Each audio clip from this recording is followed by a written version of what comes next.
Je vous propose de vous intéresser aujourd'hui à une maison d'édition et à un jeu qui va bientôt faire partie des financements participatifs qu'il va falloir suivre de très près.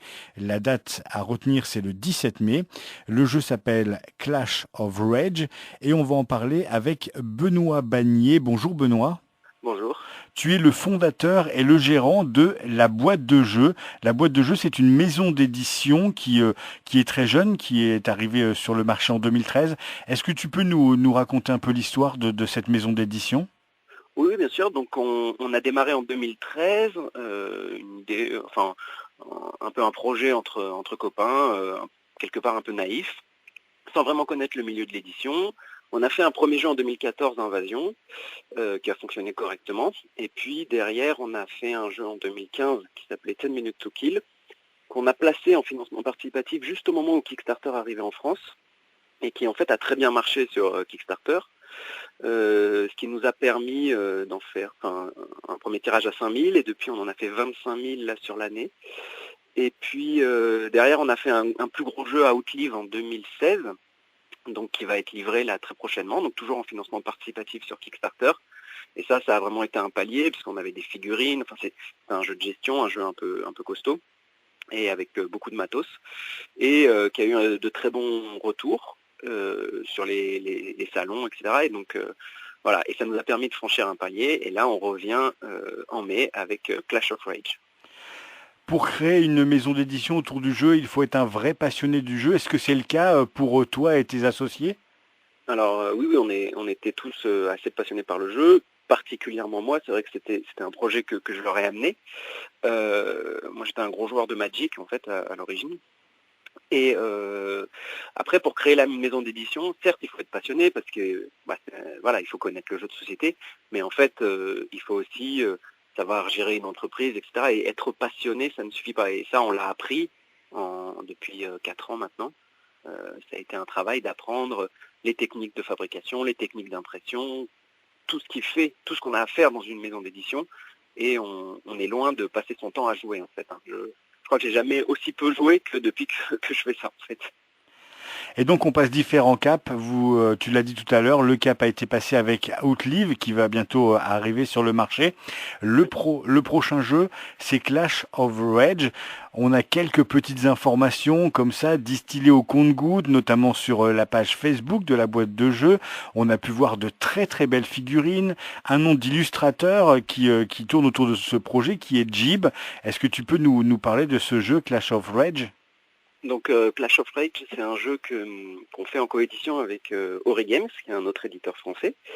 Euh, C'était un projet qui était très intéressant pour nous parce que j'avais commencé à un peu approcher les techniques de, de création, de sculpture et puis d'injection de figurines avec Outlive où on avait quelques pièces en plastique. Et c'est vrai que ça m'avait beaucoup plu, j'avais trouvé ça assez passionnant en termes voilà, de développement. Donc avoir un jeu de figurines, c'était vraiment super pour nous. Donc on a décidé de prendre ce projet-là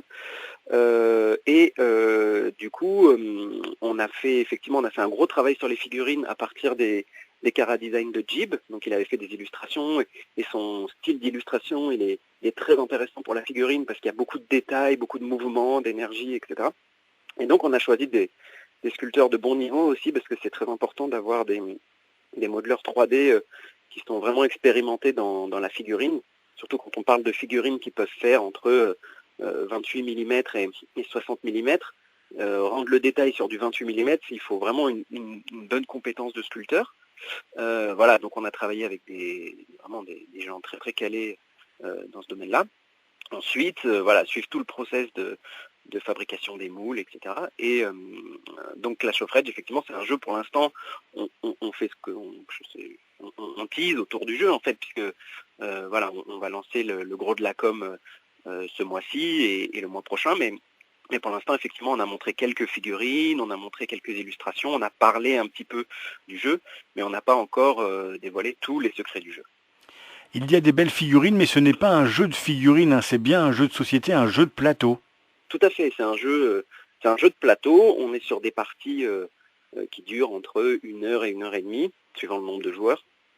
c'est vraiment un jeu de plateau avec des figurines. C'est pas un jeu de figurines dans le sens wargame ou tout ce que peut faire des boîtes comme Game Workshop, tout ça. On est vraiment sur du jeu de plateau avec des figurines. Et nos prototypes qui tournent sur les salons aujourd'hui, ils se jouent avec, à la place des figurines, des pions carton. Et le jeu est quand même très intéressant comme ça. Est-ce que tu peux nous parler un peu de l'univers de ce jeu et de sa mécanique sans nous livrer tous ses secrets? Alors c'est un jeu dans un univers un peu médiéval fantastique, un peu déjanté, où voilà, on voit le design de Jib, où chaque joueur va incarner un clan.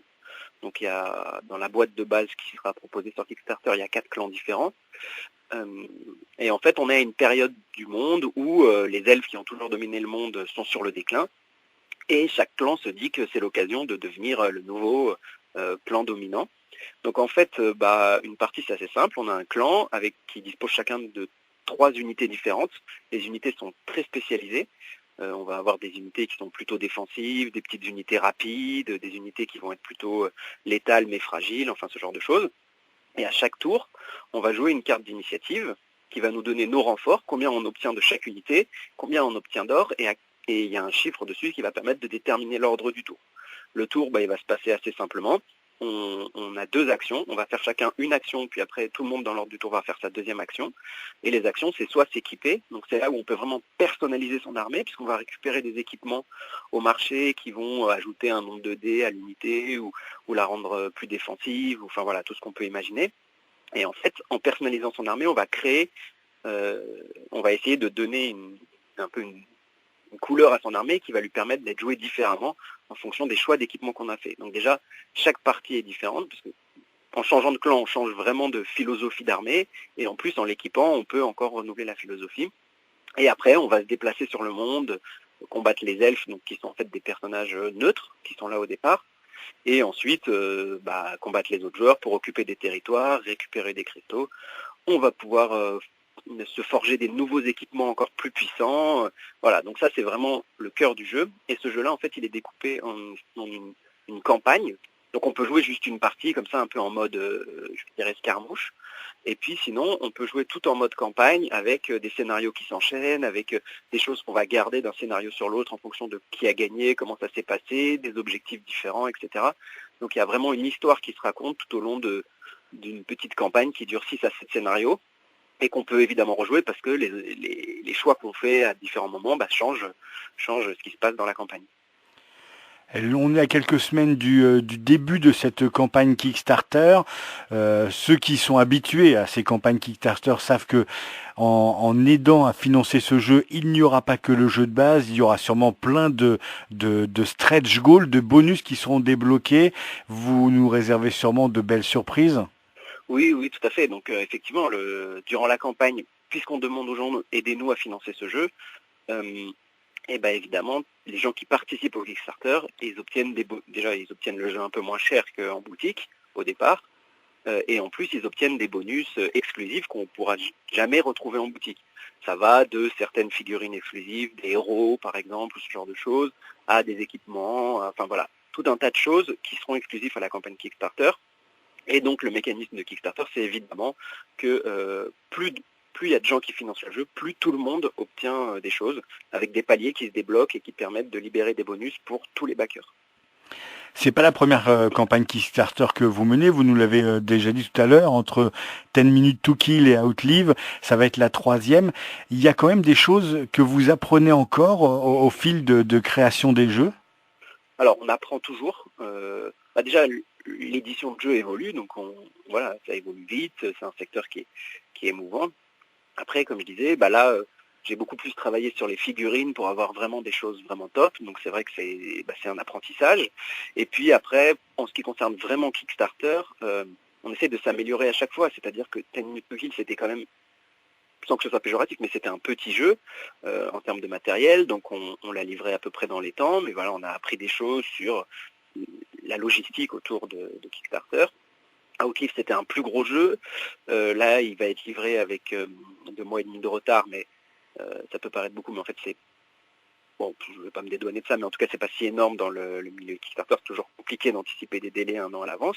Et là, on a appris beaucoup sur des partenaires de logistique, sur des choses bêtes, mais en fait qui sont inhérentes au fait de livrer des jeux, de produire des jeux et de les livrer directement chez les gens.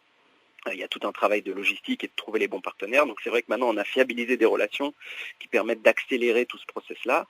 Et puis après avec Clash of Rage, voilà, on essaye à chaque fois de s'améliorer, améliorer la qualité de nos visuels, la qualité de nos vidéos, de nos descriptifs, présenter une campagne de plus en plus, je ne sais pas si c'est abouti le mot, mais en tout cas professionnelle et qui permettent aux joueurs de se faire la meilleure idée possible du jeu et de se dire est-ce que ce jeu il va me plaire ou pas, est-ce que j'ai envie de le soutenir ou pas.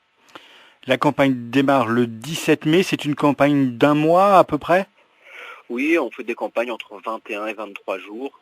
C'est bien de ne pas les faire à mon sens, après ça c'est chacun, mais moi je les fais pas trop longues parce que pour garder une dynamique, il faut qu'il y ait des choses qui se racontent tous les jours. Moi j'essaye de faire mes campagnes un peu comme une histoire, donc que les gens suivent au jour le jour.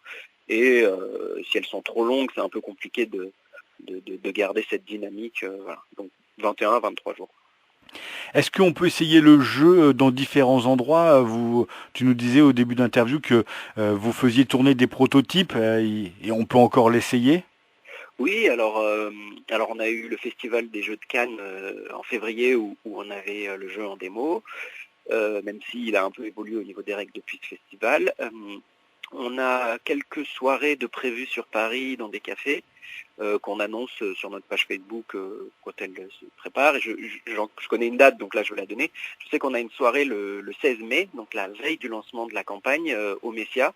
C'est une soirée où on va faire des démos de Outlive qui viendra d'être livrée. Et en même temps, on va en profiter pour faire des démos du prototype de Clash of Rage la veille du lancement. Donc le Messia, c'est un café qui est dans Paris. D'accord. Bon, alors on invite tous les gens à aller sur Paris ce week-end-là du 16 mai pour aller essayer Clash of Rage. On peut aussi inviter les gens à suivre la page Facebook de la boîte de jeux. Et il y a plein d'informations qui sont distillées au fur et à mesure et il va y en avoir de plus en plus. On peut déjà voir des prototypes de figurines, quelques explications. La boîte de jeux sur Facebook, c'est facilement facile à trouver. Merci beaucoup Benoît Bagné. On vous souhaite une très bonne campagne Kickstarter. Et est-ce qu'on peut déjà annoncer le prix du lancement de la boîte?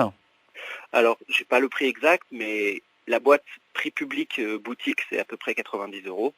Et sur Kickstarter, elle sera en 5, 7, 10 euros de moins à peu près.